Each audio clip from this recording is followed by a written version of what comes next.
How many of you know somebody who got old and needed long-term care? We're not necessarily talking about nursing home care. Long-term care can range from somebody coming to the house a few hours a week to help with meal preparation to skilled nursing care. The important thing to know is that Medicare and Medigap do not cover long-term care. The most comprehensive policy pays for 100 days of skilled nursing home care only. But if you're not sick enough for skilled nursing care, they're not going to pay for it. The average cost of skilled nursing care is just 28 days. The average period of skilled nursing care is only 28 days. Then it comes to custodial care or for help with activities of daily living. There's no coverage at all. Before you say, I'll never get old and need help, consider this. 42% of Medicare enrollees have activity limitations. Some of them need help with the so-called instrumental activities of daily living, which include things like shopping and cooking. Others need help in things like bathing and dressing.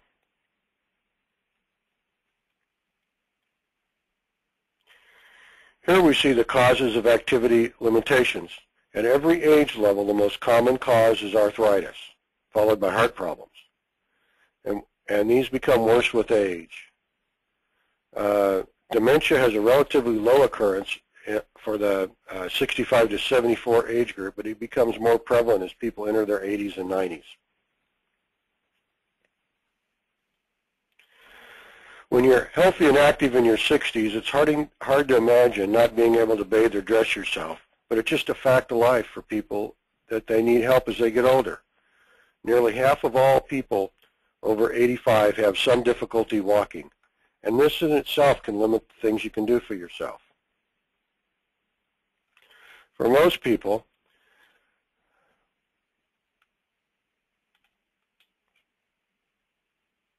the need for long-term care is very gradual. You start out needing help with shopping and preparing meals, doing housework, managing money, and traveling. This level of care is often provided by a family member or a paid housekeeper.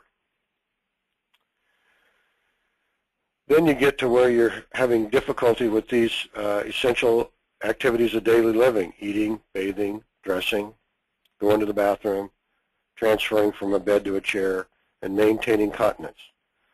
Now, I know nobody likes to think about these things, but we all know people who've needed custodial care. The third level of care is skilled nursing. This care is usually provided by a licensed nurse for a medical condition or rehabilitation. Sometimes this level of care is short-term. If you need it for 100 days or less, Medicare and Medigap might pay for it, depending on what Medigap policy you have. But sometimes skilled nursing care is needed for a longer period of time, and then the cost can be burdensome. How much does long-term care cost? Well, it varies with the type of care, of course. The Genworth Annual Cost of Care Survey shows us the median costs across the United States. Homemaker services range from $9 to $34 an hour. The median's $18. Home health aides charge a bit more, ranging from $10 to $34 with an average of $19. When estimating this lower level of care, you might want to assume something like 8 hours a week at a cost of $20 an hour, which could be 160 weeks a week or $700 a month. 2 years of this type of care could easily cost $17,000, not including inflation. Adult daycare costs about $60 a day on average. However, it can range from $15 to $160 a day. The median annual rate is $15,600 a year. Residents in assisted living facility can range up to over $9,000 a month, depending on where you're at. The median is about $3,300, 2 years of this, not including inflation. A lot of money. The most expensive type of care, however, is a nursing home where residents need skilled nursing care. A private room ranges from $100 to $1,000 a day.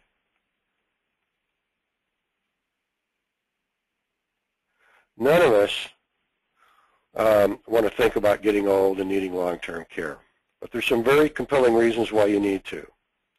One is to spare your kids or other family members the burden of taking care of you.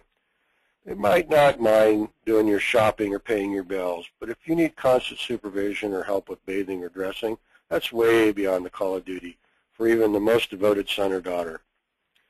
Another reason to plan for long-term care is to avoid having to spend down assets in order to qualify for Medicaid. This state-run welfare program will pay for your care if you don't have any money, but that's the point. You have to spend your assets down to less than around $2,000 in order to qualify, essentially leaving yourself destitute. People on Medicaid don't have a lot of choices about what kind of care they receive. This is another reason to plan for your own long-term care. It may be able to be able to direct your own care and obtain the kind and quality you want and be able to use the facilities that you want. When you're paying for it out of funds you've set aside for this purpose, or when you have insurance, you can decide how you'll be taken care of, and whether it's in your own home or an assisted living facility that you pick. We've covered a lot more details about long care planning in other webinars. Recordings are available on our website at www.lighthousefinancialplanning.com. Go to the Library tab.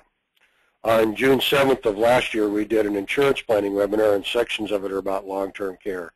There's also a piece down toward the bottom of the page under the Library of Past Client Events.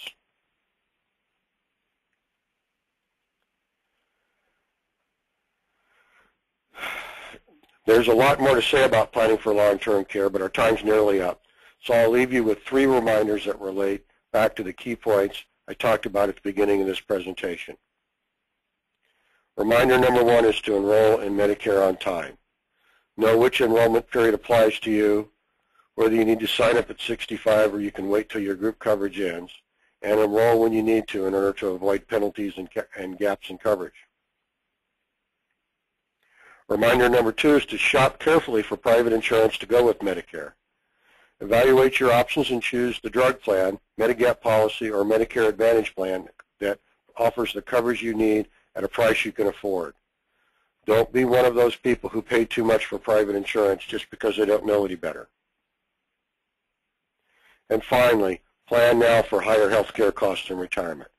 We know health care expenses will be higher than they are today. So when you're planning your retirement and figuring how much savings you'll need to make your money last, be sure to figure in an extra amount for health care. You'll be glad you did. We have a brochure available for you called The Baby Boomer's Guide to Savvy Medicare Planning. If you'd like one, send an email to us at lfpinfo@lighthousefinancialplanning.com or me at Jim Johnson at lighthousefinancialplanning.com, and we'll mail you one. Wow, that's a lot of material we covered today.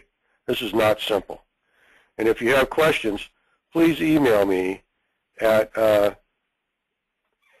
jim.johnson at Lighthouse Financial Planning, or give us a call.